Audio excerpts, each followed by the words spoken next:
My name is Amber Wilson, and I'm 32 years old.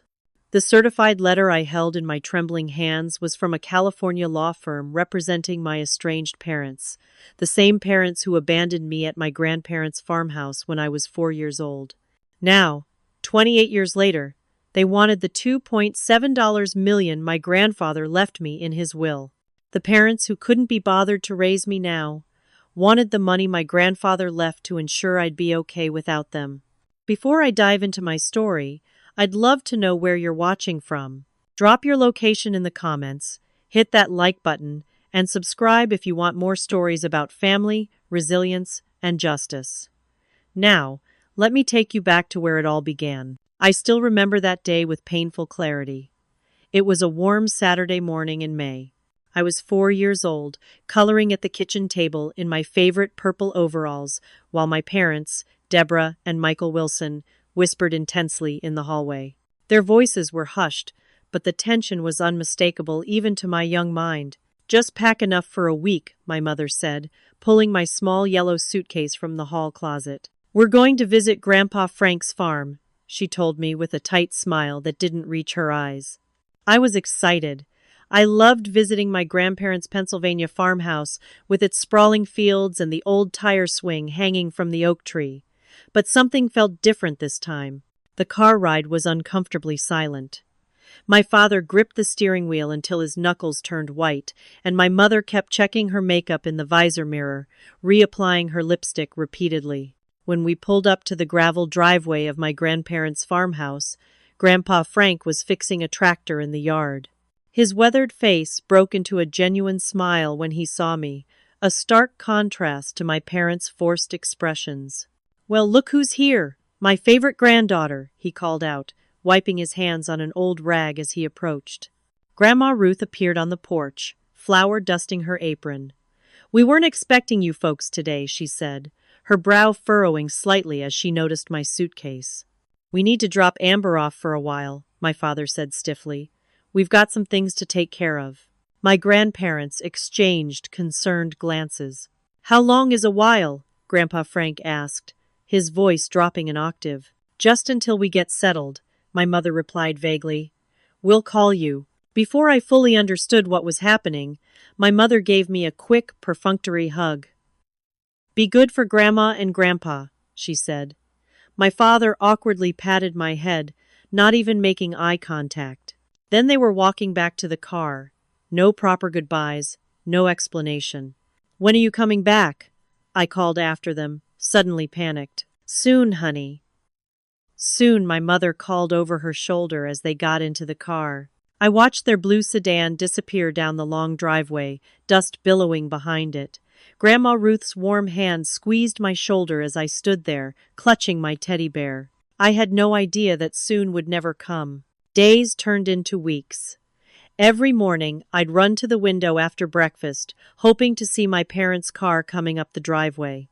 Every night, Grandma Ruth would tuck me in with a story and a kiss on my forehead, promising that tomorrow might be the day.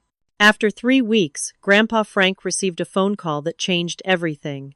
I was playing in the living room but stopped when I heard his voice rise. "What do you mean, indefinitely?" he demanded. There was a long pause. "You've got a responsibility here, Michael. You can't just ton." Another pause. "California? You both moved to California without even telling us?" When he hung up, Grandpa's face was flushed with anger. He and Grandma spoke in hushed voices in the kitchen, occasionally glancing my way with sad eyes. That evening, Grandma Ruth sat on the edge of my bed, her eyes glistening with unshed tears. "Sweetheart," she began gently, taking my small hands in hers.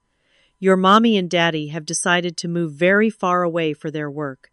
They think it's best if you stay here with us for now."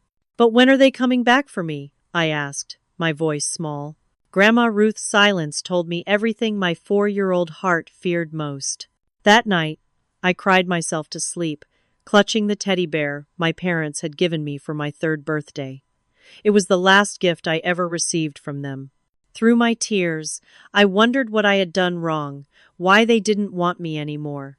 These questions would haunt me for years to come, shaping my understanding of love and family in ways that would take decades to unravel. Life with my grandparents quickly established a new normal, though the wound of abandonment remained raw for years. Grandpa Frank and Grandma Ruth were from a different generation. They believed in hard work, respect, and self-sufficiency. While they weren't overly affectionate in the way some grandparents might be, their love was expressed through consistent presence and unwavering support. Grandpa Frank was a man of few words but countless actions. By the time I was 8, he had taught me how to plant vegetable seeds in neat rows, how to check the oil in his tractor, and the importance of putting a portion of my small allowance into a mason jar labeled savings that sat on my dresser. "Nobody's going to look out for your future better than you," he'd say, watching me drop quarters into the jar. "That's your safety net growing right there." Grandma Ruth, with her collection of handwritten recipe cards and endless wisdom, focused on teaching me resilience. When I'd come home crying because classmates teased me about not having parents, she'd wipe my tears with her apron. "Some people get dealt a tough hand in life, Amber," she'd tell me. "The question isn't what cards you're dealt, it's how you play them." School was particularly difficult. The inevitable Parents' Day events were excruciating. While other kids created Father's Day ties and Mother's Day cards, teachers would awkwardly suggest I make them for my grandparents instead. The first time a classmate asked, "Why don't your parents want you?" I ran home and refused to go back to school for 3 days. Every year on my birthday, without fail, a card would arrive with a crisp $20 bill inside. No return address, just postmarked from various cities in California as my parents apparently moved around. No personal message beyond "Happy Birthday," Amber written in my mother's neat handwriting. Those cards were both precious and painful, confirmation they remembered I existed, yet evidence of how little effort they were willing to make. As I entered my teenage years, I began to rebel against my grandparents' rules. They were strict but fair. Curfews were non-negotiable, grades had to be maintained, and respect was expected. But the anger I couldn't direct at my absent parents often landed on the 2 people who had stepped up to raise me. "You're not my mother, so stop telling me what to do," I screamed at Grandma Ruth when she confronted me about skipping school at 15. The hurt in her eyes haunts me still. She didn't respond with anger, just quiet disappointment. "No, I'm not your mother. But I'm the one who's been here." My rebellion intensified. I started dating Jason Miller, the kind of boy Grandpa Frank called trouble with a capital T. I stayed out past curfew, let my grades slip, and once was caught shoplifting lip gloss from the drugstore, a cry for attention more than anything else. The turning point came when Grandpa Frank found me trying to sneak out my bedroom window at midnight. Instead of grounding me further, he simply said, "Get in the truck." We drove in silence to the cemetery where my great-grandparents were buried. In the moonlight, he pointed to 2 empty plots next to their graves. "That's where Ruth and I will be someday," he said matter-of-factly. "Probably sooner than later. And when we're gone, the only person who's going to be responsible for you is you. So you decide right now. Are you going to make something of yourself? Or are you going to throw away every opportunity we've worked to give you?" Something broke inside me that night, not in a destructive way, but like a fever breaking. I realized these 2 people, who had no obligation to raise their son's abandoned child, had reorganized their retirement years to give me a home, stability, and love. From that day forward, I straightened out my act. By my senior year of high school, I'd become one of the top students in my class. When I was accepted to Penn State with a partial scholarship, the pride on my grandparents' faces was worth more than any validation I'd ever sought from my absent parents. "We've been saving for this since the day you came to us," Grandma Ruth revealed, showing me a substantial college fund they'd built over the years, penny by penny. College was liberating. I studied graphic design, finding solace in creating visual stories. I made real friends who knew my history and didn't judge me for it. I even started dating David, a kind engineering student who showed me what healthy love could look like. Through it all, my parents remained ghosts in my life. They sent no congratulations for my high school graduation. didn't attend my college orientation, didn't even know when I made the dean's list 4 semesters in a row. Slowly, I began to redefine my identity. I wasn't just the girl who was abandoned anymore. I was Amber Wilson, graphic design student, granddaughter of Frank and Ruth Spencer, friend, girlfriend, future professional. I started to see myself as someone who had been chosen by my grandparents rather than abandoned by my parents. A subtle but profound shift in perspective that began the long process of healing. After graduating with honors from Penn State, I had job offers in Philadelphia and New York. But when Grandma Ruth suffered a stroke during my final semester, my decision was clear. I moved back to the farmhouse, set up a home office in my childhood bedroom, and found work as a remote graphic designer for a marketing firm in Pittsburgh. Grandma Ruth's stroke had left her with partial paralysis on her right side. Her speech was slurred, and the woman who had once managed a 5-acre vegetable garden now needed help bathing and dressing herself. Grandpa Frank did his best, but at 78, the physical demands of farming and caregiving were taking their toll. "You don't have to do this," Grandma Ruth told me one evening as I helped her into bed. "This isn't your responsibility, honey." "You're right," I answered, tucking the quilt she'd made years ago around her shoulders. "It's not my responsibility. It's my choice. Just like you chose me." The medical bills were relentless. Even with Medicare, the costs of Grandma's physical therapy, medications, and equipment quickly ate through their modest savings. I contributed what I could from my salary, but worry lines deepened on Grandpa Frank's forehead as he sat at the kitchen table each month, paying bills. Despite everything, those years had beautiful moments. During Grandma's physical therapy sessions, Grandpa would sit beside her, holding her hand and telling stories of their 60 years together to make her laugh. I learned more about my family history during those months than I had my entire childhood.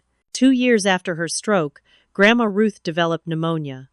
The doctors warned us her weakened system might not be able to fight it off. For 3 weeks, I barely left the hospital, working on my laptop from the chair beside her bed, while Grandpa Frank dozed in the other. On a quiet Sunday morning in October, with autumn leaves visible through the hospital window, Grandma Ruth squeezed my hand with surprising strength. "You were the best thing that ever happened to us," she whispered. "Don't you ever forget that." She passed away that afternoon, with Grandpa Frank and me at her side. Grandpa was lost without her. They'd been married for 57 years, and now half of him was gone.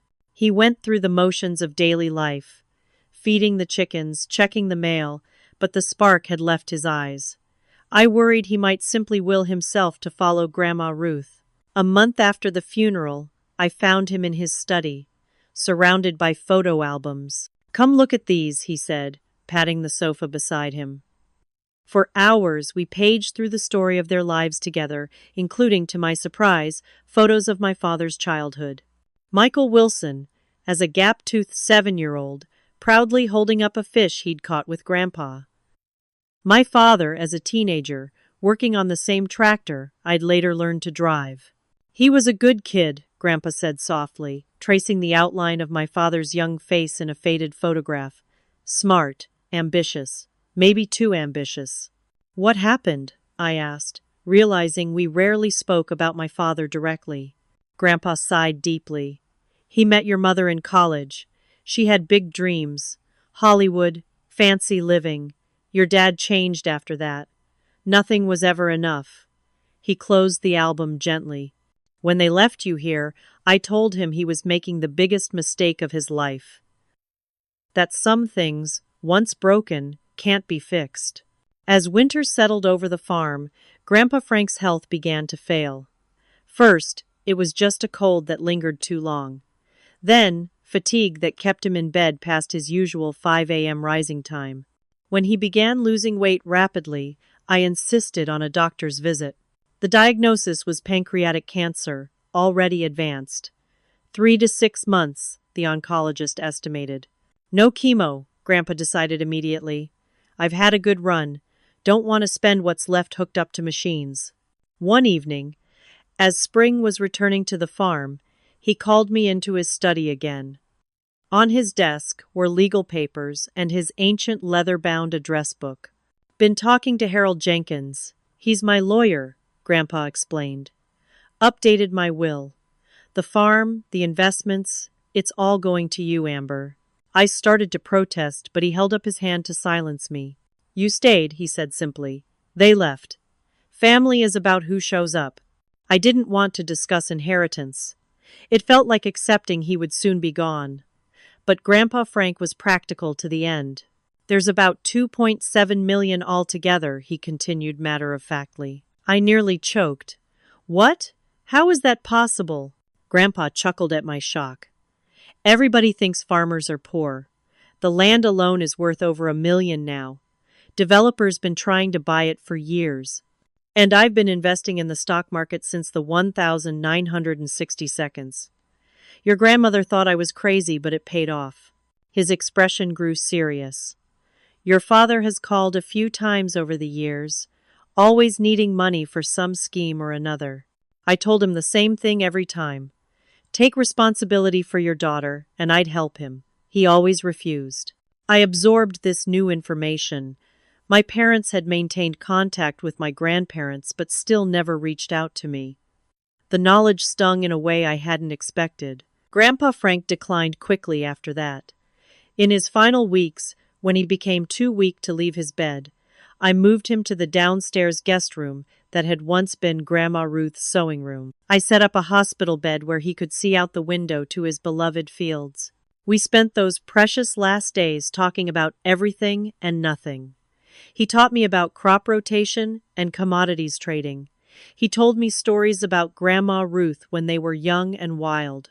He never spoke of regrets, only gratitude. "I wasn't perfect," he told me one evening as the sun set over the cornfields. "But I did my best by you. I hope that counts for something in the end." It counted for everything. Grandpa Frank passed away peacefully on a Wednesday morning in late May. I was holding his hand, reading aloud from his favorite Louis L'Amour Western novel, when I noticed his breathing had changed.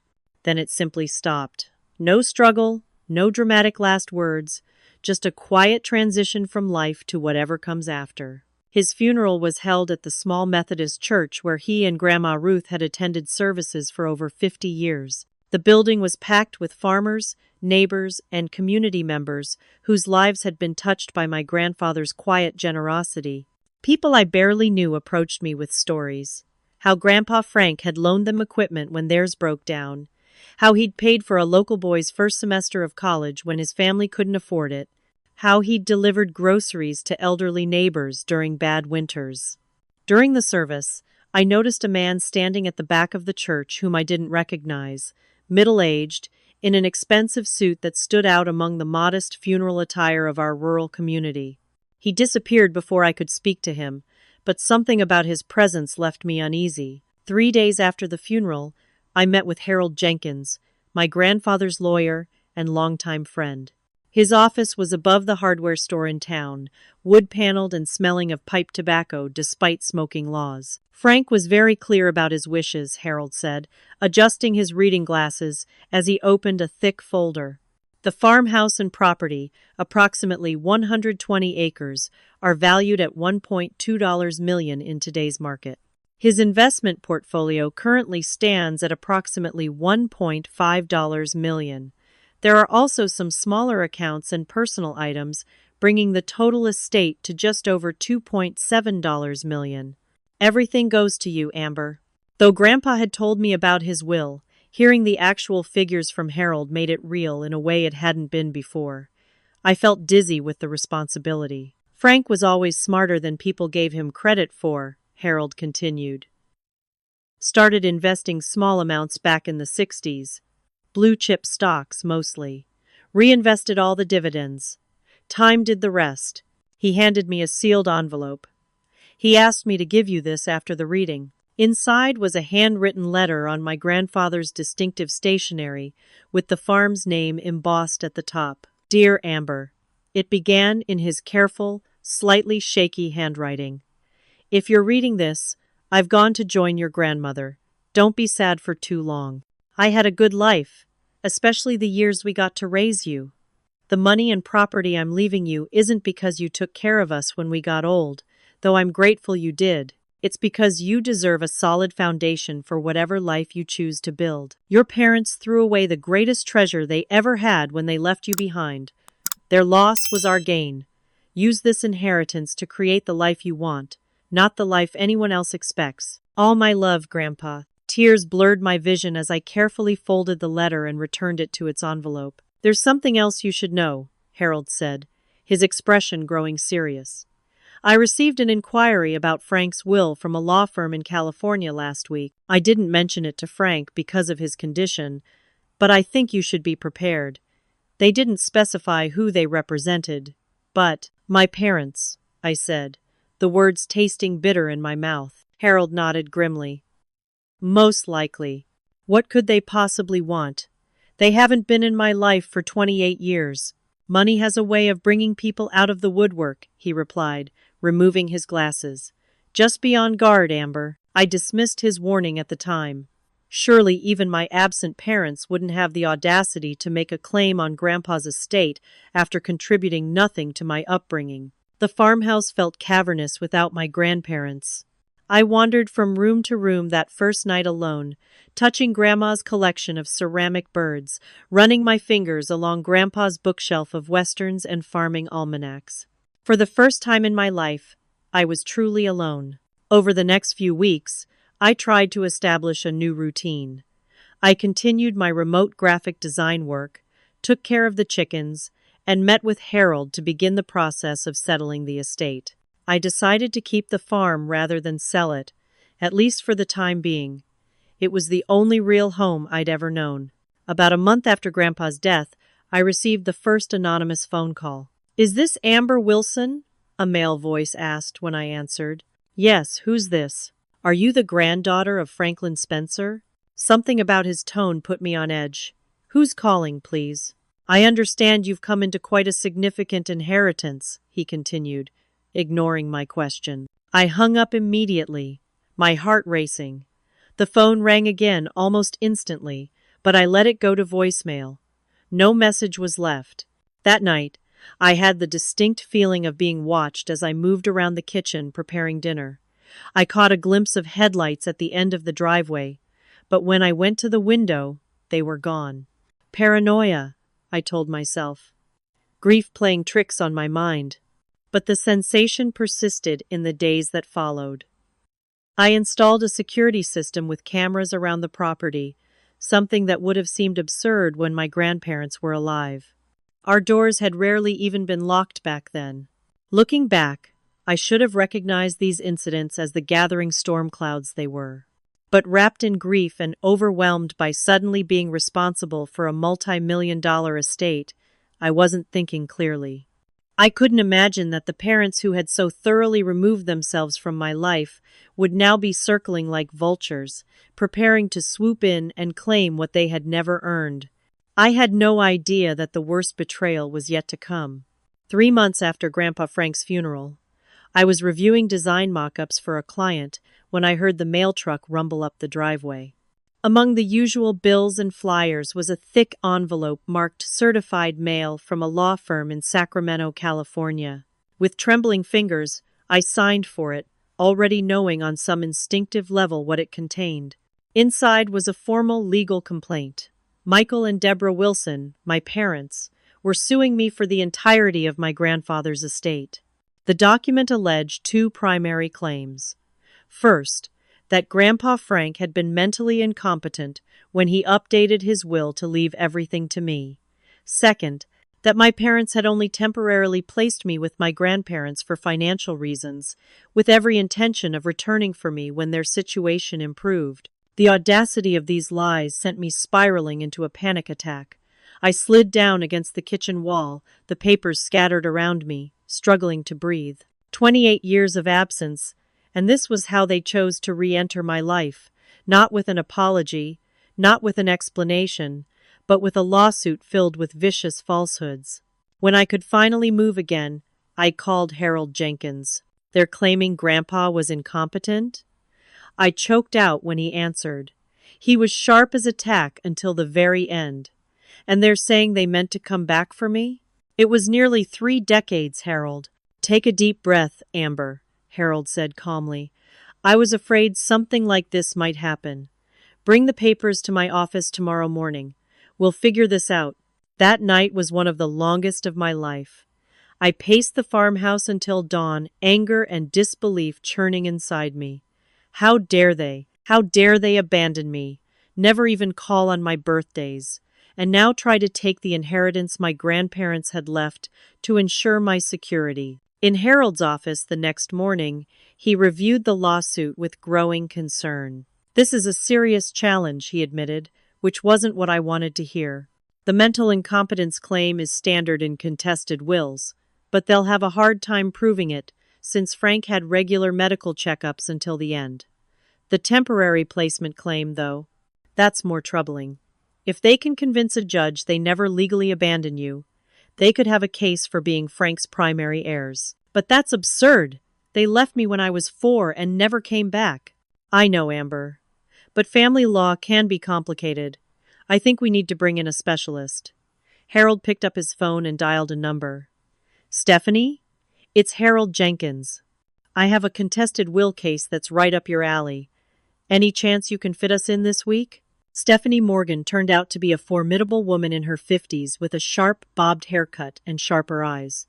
Her office in Philadelphia was sleek and modern, nothing like Harold's folksy space. So your parents abandoned you as a child, had no contact for nearly 3 decades, and now want to claim your inheritance, she summarized after hearing my story. Unfortunately, I've seen similar cases. People who want the benefits of family ties without having put in any of the work. Do they have a case? I asked, dreading the answer. Everyone has a case, she replied bluntly.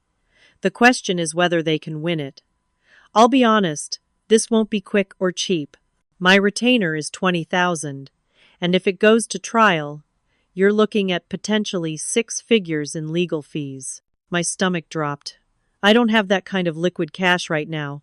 The estate is still in probate.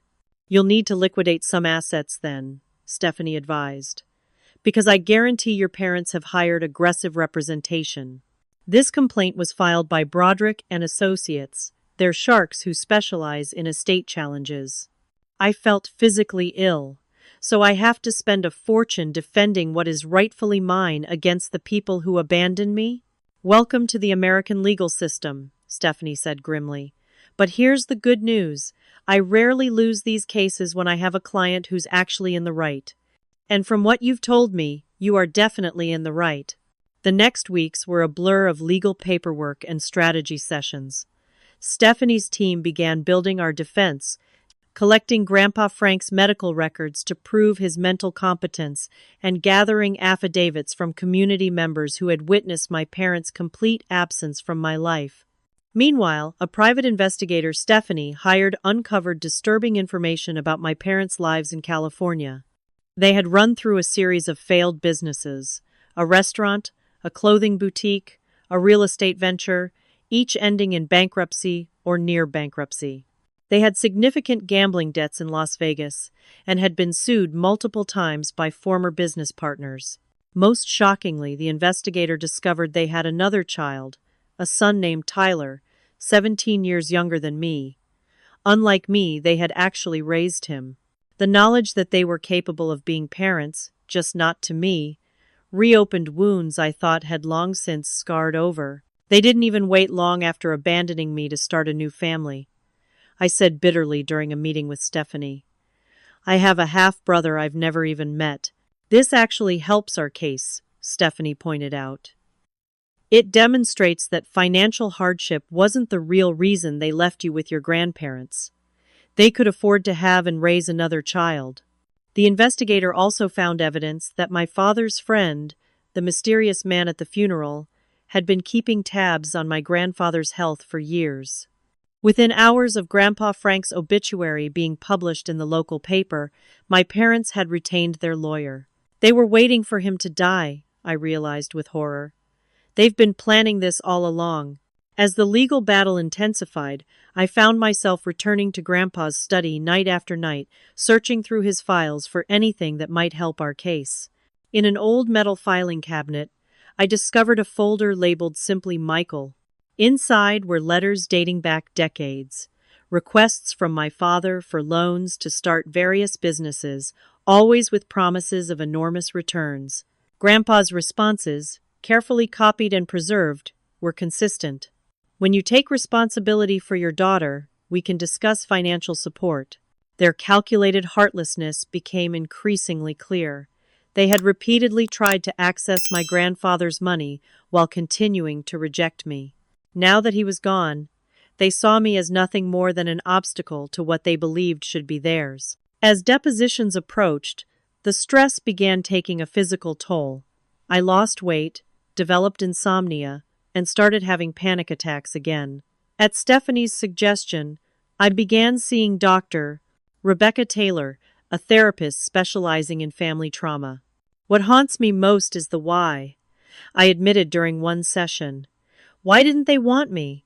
What was so wrong with me that they could just leave and start over with a new child?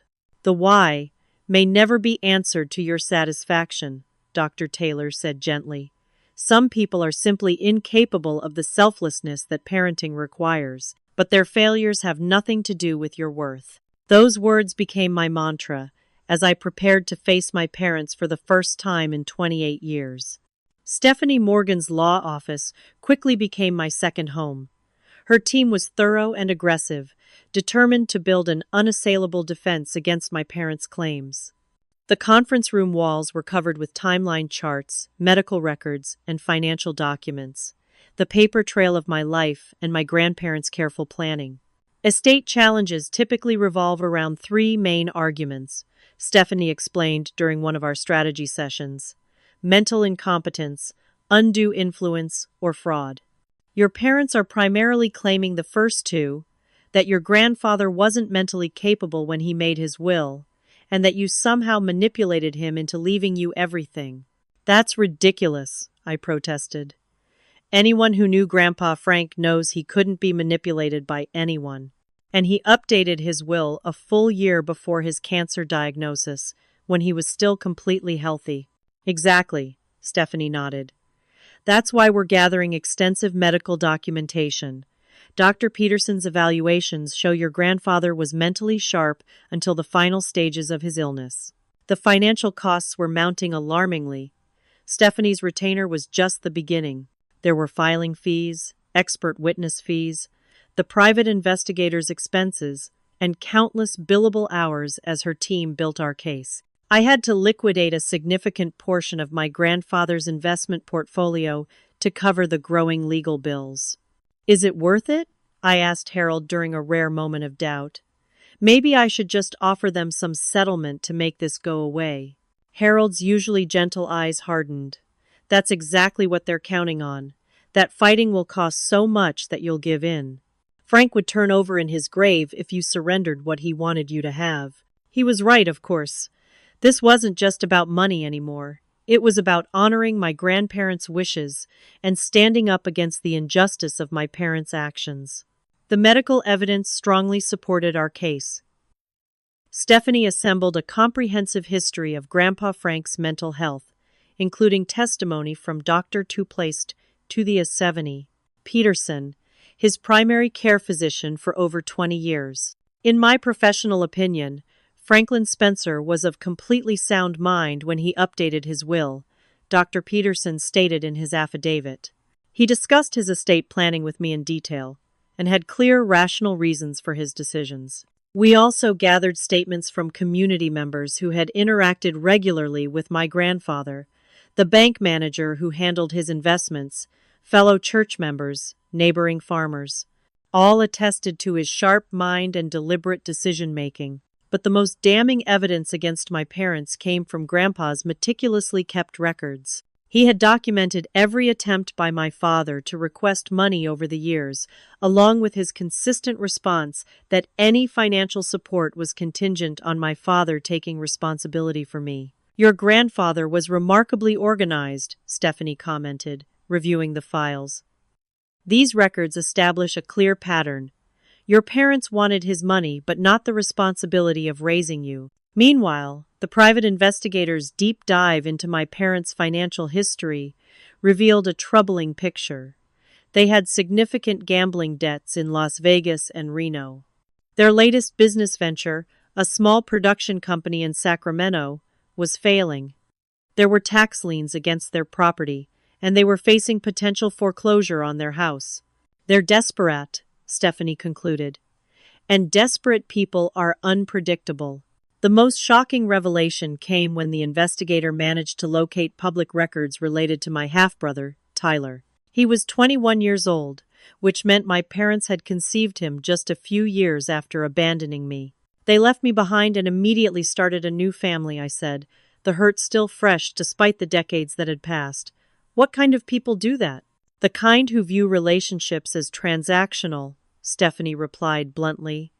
They discarded you when you became inconvenient, and now they want what you have. As depositions approached, Stephanie prepared me rigorously for what to expect. They'll try to provoke an emotional response, she warned. They'll twist your words, make implications about your relationship with your grandparents. You need to stay calm and stick to the facts. What if I can't? I asked, terrified of falling apart in front of the people who had caused me so much pain. Then we take a break. You have the right to collect yourself. But remember, showing emotion isn't necessarily bad. If you tear up talking about how your grandparents raised you, that's powerful testimony. My anxiety grew as the deposition date approached. I began having nightmares about facing my parents. Sometimes they appeared as monsters, sometimes as strangers who couldn't recognize me. Dr. Taylor helped me develop coping strategies, including visualization techniques and grounding exercises for when panic threatened to overwhelm me. 2 weeks before the scheduled depositions, something unexpected happened. I received an email from someone claiming to be Tyler Wilson, my half-brother. I know who you are, the message began. I found out about you a few years ago when I overheard our parents talking about Grandpa Frank's money. I'm sorry for what they did to you. They're not good people. I want to help if I can. I was suspicious at first. This could easily be a trap set by my parents. But after Stephanie's investigator verified Tyler's identity and confirmed the email came from his university account, I cautiously responded. We began a correspondence that revealed disturbing insights into my parents' character. According to Tyler, they had been fixated on my grandfather's money for as long as he could remember. They had raised him in relative financial instability, constantly chasing get-rich-quick schemes that never materialized. His childhood had been marked by frequent moves and broken promises. They weren't abusive, he wrote, but they were selfish. Everything was always about what they wanted. They talked about Grandpa Frank like he was a bank that refused to give them their rightful money. Most shockingly, Tyler revealed that our parents had celebrated when they learned of Grandpa Frank's cancer diagnosis. They started making plans for what they'd do with the money before he was even gone, he wrote. They never once mentioned you having any claim to it. It was like you didn't exist. Tyler offered to testify about our parents' true character and their long-standing determination to get my grandfather's money. It was a potentially powerful piece of evidence, but also a complicated one. If Tyler testifies against your parents, he's burning bridges with them permanently, Stephanie cautioned. He's young. Are you comfortable with him making that choice? It was a difficult ethical dilemma. I desperately wanted to win this case, but I hesitated to be responsible for another family fracture, even in a family as dysfunctional as ours. While I grappled with this decision, my parents' legal team escalated their pressure tactics. Their lawyer, a slick, aggressive man named Richard Broderick, called Stephanie with threats to contest every aspect of the will's execution if we didn't agree to settle. They're willing to drag this out for years, Stephanie reported after the call. They're betting you'll run out of money for legal fees before they run out of challenges to file. What do you advise?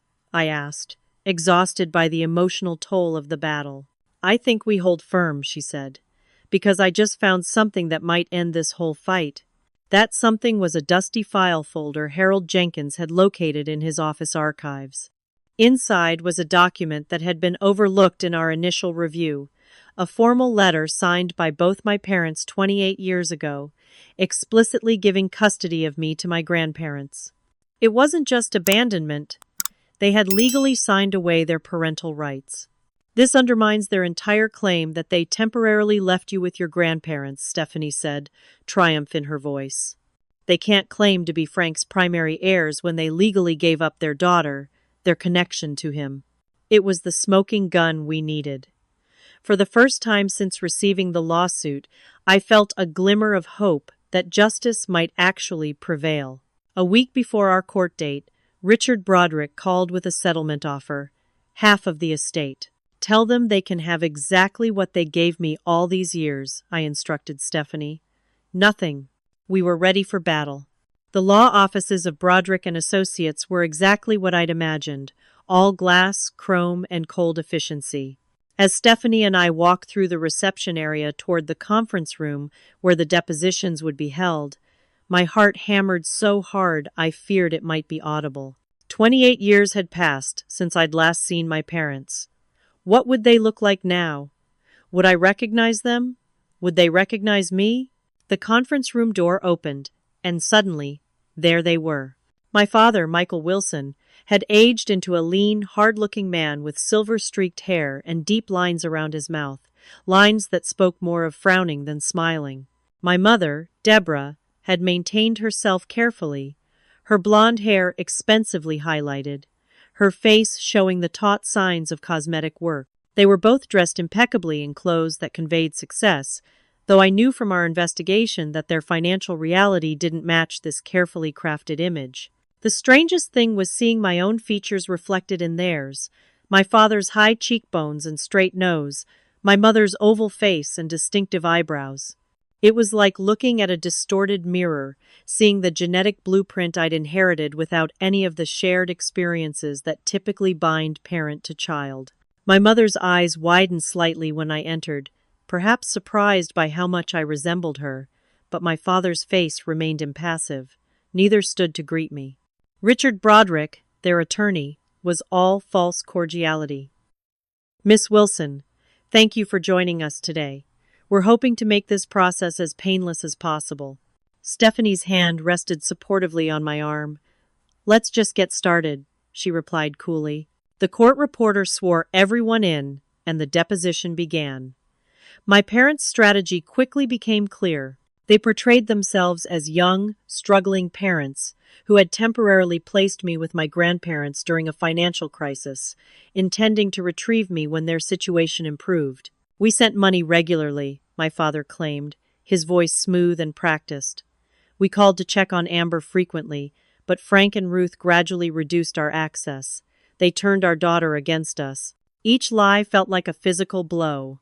The paper trail we discovered told a completely different story. No support payments, no phone calls, no attempts at visitation.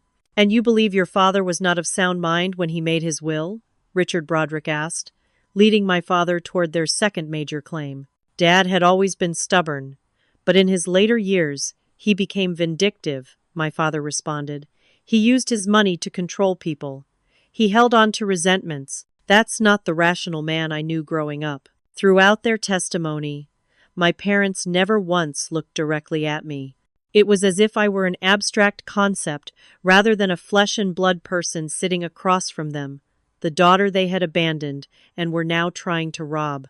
When it was my turn to testify, Stephanie started with simple, factual questions about my childhood with my grandparents. I described the loving home they had provided, their consistent presence at school events, their sacrifices to give me opportunities. Then she asked the question we had prepared for. Did your parents maintain contact with you after leaving you with your grandparents? No, I stated firmly.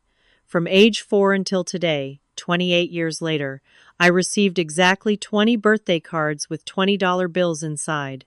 No return address, no phone calls, no visits. Nothing else. Did your grandparents prevent your parents from contacting you? Absolutely not. In fact, I found letters from my grandfather to my father, repeatedly asking him to be part of my life. I swallowed hard. Grandpa Frank always told me the door was open if they wanted to come back. Richard Broderick's cross-examination was aggressive and manipulative. He tried to suggest I had manipulated my elderly grandfather into changing his will, that I had somehow prevented my parents from reuniting with me, that I had exaggerated my abandonment for financial gain. Isn't it true that you moved in with your grandparents specifically to influence Franklin Spencer's estate planning? He demanded. I moved in to care for my grandmother after her stroke and stayed to help my grandfather when he was diagnosed with cancer, I replied, fighting to keep my voice steady. The will had already been updated a year before I moved back to the farm. When Broderick began implying I had provided inadequate care for my grandparents, something inside me snapped. I opened my purse and pulled out a small, worn diary, my childhood journal. May I read something? I asked, not waiting for permission. This is an entry I wrote when I was 6 years old. Today is day 50, 6 of waiting for Mommy and Daddy. Grandma says they will come when they can, but I am scared they forgot me. I sit by the window every day after school. Today a blue car came, but it wasn't them. The conference room fell silent. Even Richard Broderick seemed momentarily at a loss. I kept counting for over a year, I continued, my voice stronger now. Day 100, day 200, day 365. Eventually, I stopped counting, because Grandma Ruth explained that sometimes adults make choices that hurt children, but it doesn't mean the children did anything wrong. I placed the diary on the table and then added the stack of birthday cards, the only communication I'd ever received from my parents. 20 cards, $20 each. That's what my childhood was worth to Michael and Deborah Wilson. My mother's carefully composed expression cracked slightly. For just a moment, I thought I saw shame in her eyes. My father, however, remained stone-faced, whispering something to Broderick. The deposition continued for hours. When we finally broke for lunch, I fled to the restroom and collapsed in a stall, my whole body shaking with suppressed emotion. Stephanie found me there, offering silent support until I could compose myself. "You're doing great," she assured me. "Your testimony is compelling and genuine. Theirs feels rehearsed and full of holes." "How can they sit there and lie so blatantly?" I asked, dabbing at my eyes with a tissue. "Don't they have any conscience at all?" "People can rationalize almost anything when money is involved," Stephanie replied. "But truth has a way of making itself known, and you, Amber, are telling the truth." When we returned to the conference room, I felt a new resolve hardening inside me. These people may have contributed their DNA to my existence, but they were strangers who had chosen not to be my parents 28 years ago. They had no right to my grandparents' legacy now. As the deposition concluded, Richard Broderick tried one last intimidation tactic. "Miss Wilson, this case could drag on for years, depleting much of the estate in legal fees. Wouldn't it be better for everyone to reach a reasonable settlement?" Before Stephanie could answer, I leaned forward, looking directly at my parents for the first time. "I'll settle for exactly what you gave me all these years," I said clearly. "Nothing." My father's face flushed with anger, but my mother looked away, unable to meet my gaze. As we gathered our documents to leave, I realized something fundamental had shifted inside me. The wounded child waiting by the window was finally gone. In her place stood a woman who knew her worth, and who would not be victimized twice by the same people. Outside the building, standing in the warm June sunshine, I took my first deep, clear breath in months. The confrontation I had feared for so long was over, and I had survived it. "What happens now?" I asked Stephanie as we walked to her car. "Now," she said with a satisfied smile, "we take them to court and win." The weeks following the depositions were a whirlwind of legal maneuvers, as both sides prepared for trial. Richard Broderick, true to his shark-like reputation, employed every delaying tactic and procedural complication possible. It became clear that my parents' strategy was to drain my financial resources and wear down my resolve. "They're hoping you'll run out of money or patience before we get to trial," Stephanie explained during one of our increasingly frequent strategy meetings. Standard war of attrition tactics. Our strongest evidence, the signed custody document and Grandpa Frank's medical records proving his mental competence, had clearly rattled my parents' case. In response, they shifted strategies, attempting to portray my grandfather as controlling and vindictive. They began contacting distant relatives I'd never even met, looking for anyone who might testify that Grandpa Frank had been unfair or mentally unstable. Your second cousin, twice removed in Ohio, suddenly remembers your grandfather acting strangely at a family reunion 15 years ago, Stephanie reported with an eye roll. Conveniently, he also remembers your parents as being very loving toward you, despite having met you exactly once when you were 3. These desperate attempts to undermine Grandpa Frank's character felt like yet another betrayal. The man who had raised me with love, wisdom, and integrity was being posthumously smeared by the son who had disappointed him so profoundly. One evening in late July, as I was reviewing case documents at the kitchen table, my phone rang with an unfamiliar California number. Against my better judgment, I answered.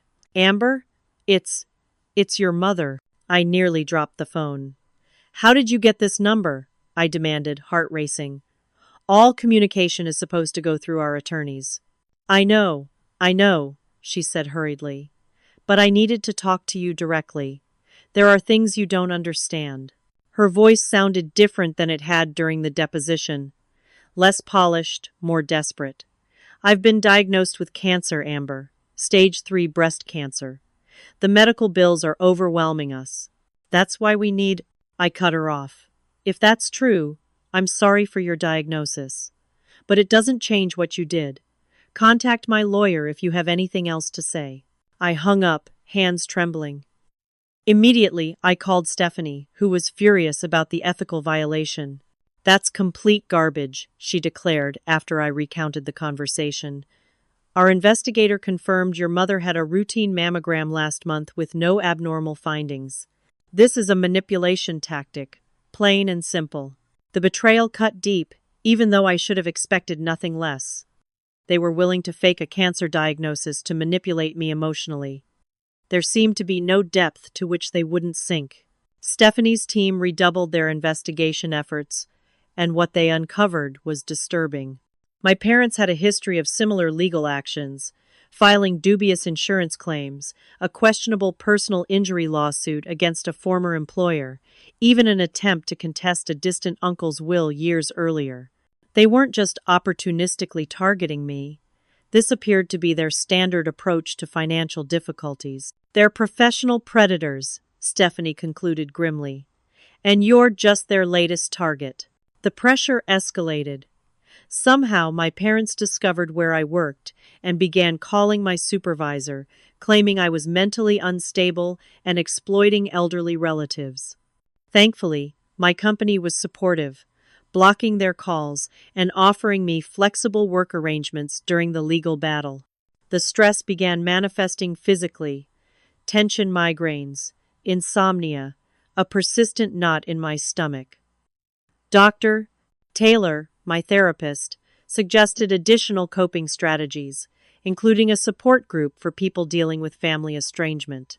There, I met others who had similar stories, not identical, but marked by the same themes of betrayal and attempted reconciliation under suspicious circumstances. The hardest part is accepting that the fantasy reunion will never happen, shared Lisa, a woman whose parents had reappeared after 20 years only when she inherited her aunt's property. We all have this secret hope that they'll come back and explain everything, that there will be some acceptable reason for the abandonment. Letting go of that hope is necessary but painful. Her words resonated deeply. Despite everything, some childish part of me had still harbored the fairy tale that my parents had left for some noble, explicable reason and would someday return with a satisfying explanation. The lawsuit had obliterated that fantasy forever. As our court date approached, an unexpected ally emerged.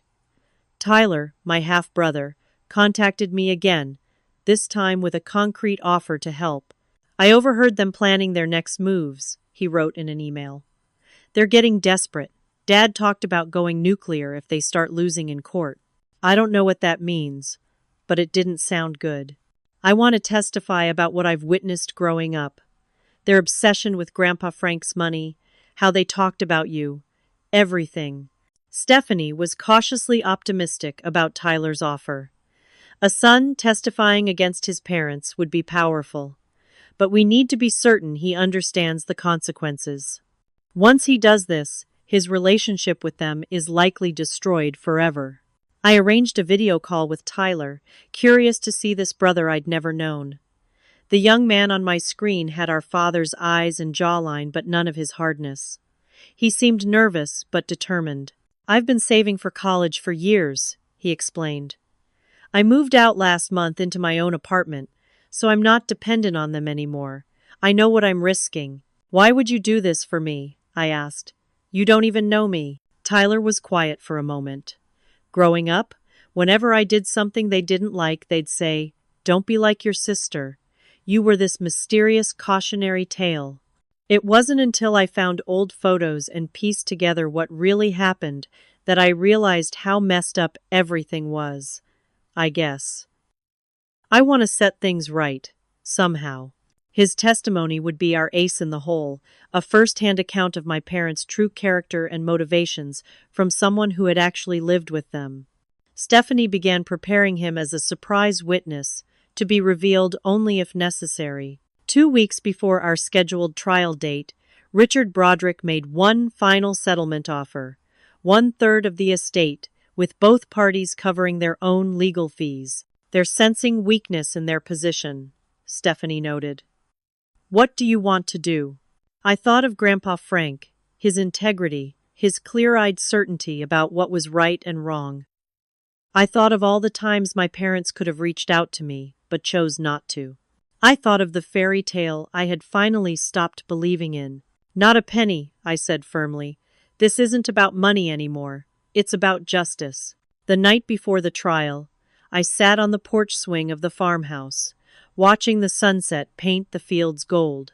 The same fields where Grandpa Frank had taught me to drive a tractor, where Grandma Ruth had shown me how to identify edible wild plants, where I had gradually healed from the wound of abandonment through their steady love. Whatever happened in court the next day, I knew my real inheritance wasn't the money or the property.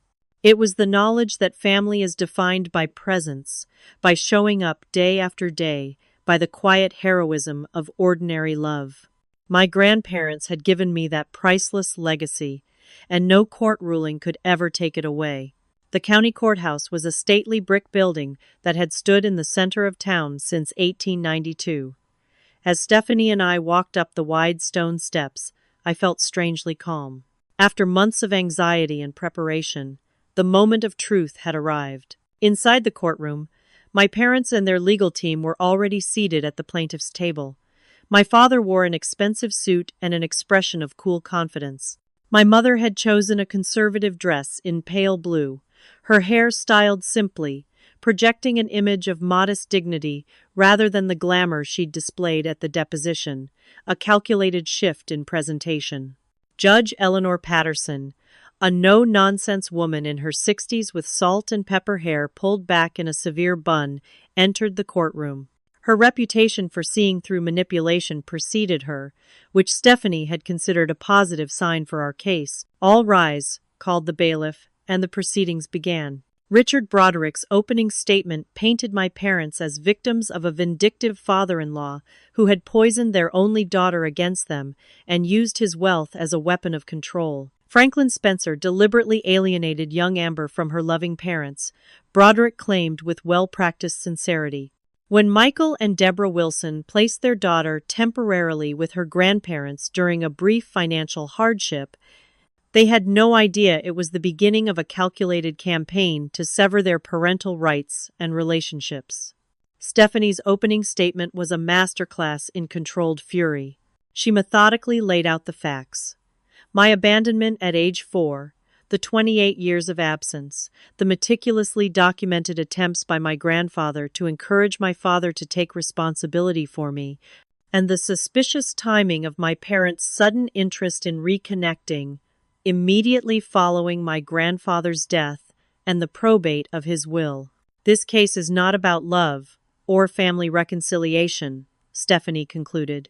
"It is about greed, pure and simple." Michael and Deborah Wilson abandoned their daughter for nearly 3 decades, contributing nothing to her upbringing, and now they want to claim the inheritance left by the people who actually raised her. Over the next 3 days, witnesses testified, evidence was presented, and experts weighed in on my grandfather's mental competence. Dr. Peterson's testimony was particularly powerful, as he detailed Grandpa Frank's clear decision-making abilities and the explicit reasons he had given for his estate planning choices. Franklin Spencer told me directly that he was leaving his estate to his granddaughter because, in his words, she's the only one who acted like family, the only one who stayed. The custody document Harold had discovered proved devastating to my parents' case. Their signatures on the formal relinquishment of parental rights directly contradicted their claim of temporary placement. When I took the stand, I focused on facts rather than emotions, detailing my life with my grandparents and the complete absence of my parents throughout my childhood, adolescence, and adult years. I produced the childhood diary, the birthday cards, and Grandpa Frank's letters to my father. During cross-examination, Richard Broderick tried to suggest I had deliberately alienated my parents or prevented reconciliation, but the timeline didn't support his claims. By the end of my testimony, even Judge Patterson was struggling to maintain her neutral expression. On the third day, just as Broderick was wrapping up his case, Stephanie played our ace. The defense calls Tyler Wilson to the stand. A murmur went through the courtroom as my half-brother entered. My father's face drained of color, while my mother gripped the edge of the table, her knuckles white. Tyler looked terrified, but determined as he was sworn in. In a steady voice, he testified about growing up, hearing his parents discuss Grandpa Frank's money and their resentment that it was being kept from them. He described their celebration when they learned of my grandfather's cancer diagnosis and their immediate consultation with lawyers following his death. Most damning of all, he recounted a conversation he had overheard just weeks earlier. My father said, "Once we get the money, we'll never have to think about her again." He was talking about Amber. My mother asked what they would do if they lost the case, and he said there were other ways to get what's ours. Broderick objected vigorously, but the damage was done. The naked greed and calculation Tyler described was impossible to reconcile with their portrayal as loving parents seeking reconciliation. By the final day of trial, the momentum had clearly shifted in our favor. Even Richard Broderick seemed to sense the inevitable outcome, his closing arguments lacking their earlier conviction. The court will take this matter under advisement and issue a ruling within 30 days, Judge Patterson announced. Court is adjourned. As we filed out of the courtroom, my father's glare followed me, cold, calculating, and furious. My mother couldn't meet my eyes at all. Outside on the courthouse steps, I hugged Tyler for the first time. "Thank you," I whispered.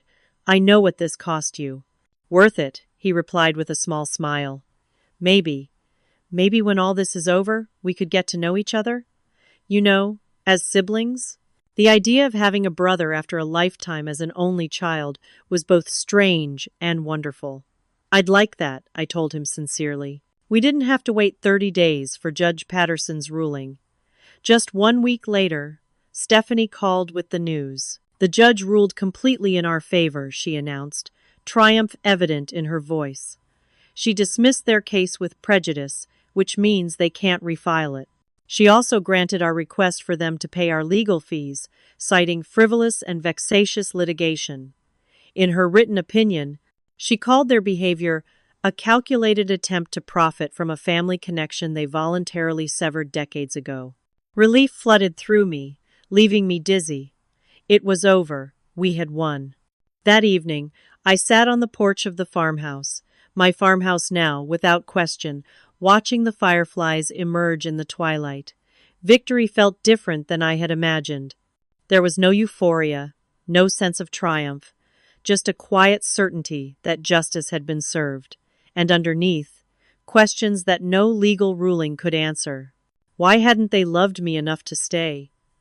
What kind of parents could abandon their child and then try to profit from the people who had stepped in to raise her? I might never know. The healing process would be long and complex. Dr. Taylor helped me understand that closure doesn't always come in the form of answers or explanations from those who hurt us. Sometimes it comes from within, from accepting what happened and choosing how we move forward. Trauma doesn't just disappear when justice is served, she explained during one session. It transforms. Your work now is to integrate this experience into your life story without letting it define you. In the months that followed, I focused on rebuilding. I had initially planned to sell the farmhouse, thinking it held too many painful memories. But as I walked the fields where my grandparents had taught me so much, I realized this land was part of my healing, not my hurt. Instead of selling, I established the Frank and Ruth Spencer Foundation with a portion of my inheritance.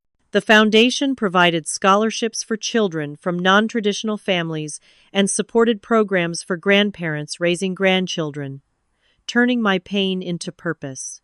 Tyler and I began building a tentative relationship. He was studying engineering at UC Berkeley and had permanently cut ties with our parents after the trial.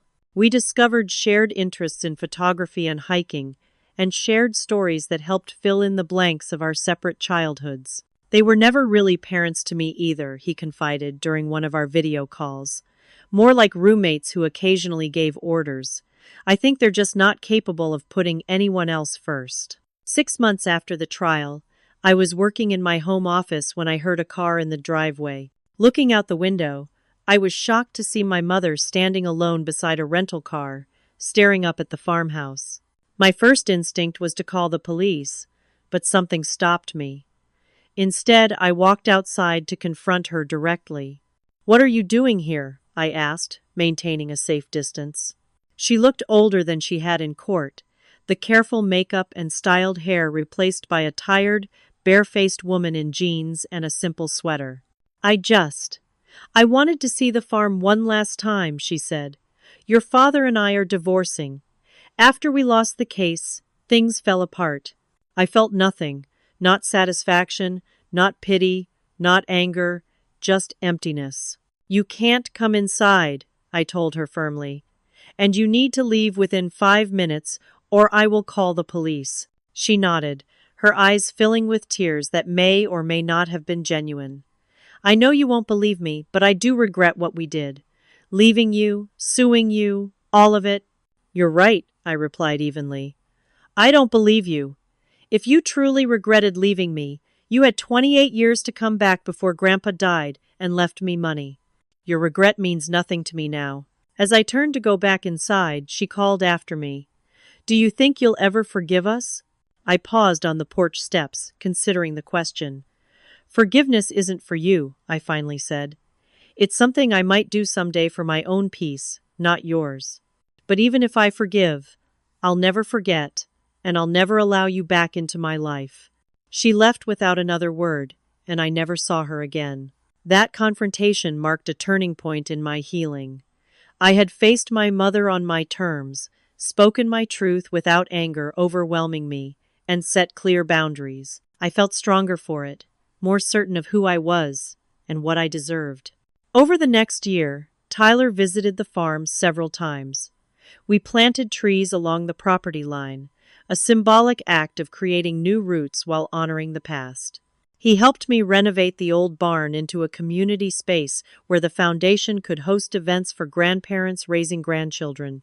On the anniversary of Grandpa Frank's death, Tyler and I sat on the porch swing, looking out over the fields glowing golden in the sunset, the same view my grandparents had enjoyed for over 50 years. "Do you think they'd be proud of what we've done here?" Tyler asked. I thought of Grandma Ruth's gentle wisdom and Grandpa Frank's unwavering integrity, the true inheritance they had given me. "Yes," I said confidently, "they would be." The journey from abandoned child to empowered woman had been long and painful. I had learned that family is defined not by blood, but by choice and commitment, that healing comes from within rather than from those who hurt us, and that the best revenge against those who try to diminish us is to live well and with purpose. I still don't have all the answers about why my parents abandoned me or why they thought they deserved my grandfather's money. Some wounds may never fully heal, and some questions may never be answered. but I've found peace in accepting that I don't need those answers to move forward. What about you? Have you ever had to stand up to family members who tried to take advantage of you? How do you define family in your own life? I'd love to hear your thoughts in the comments below.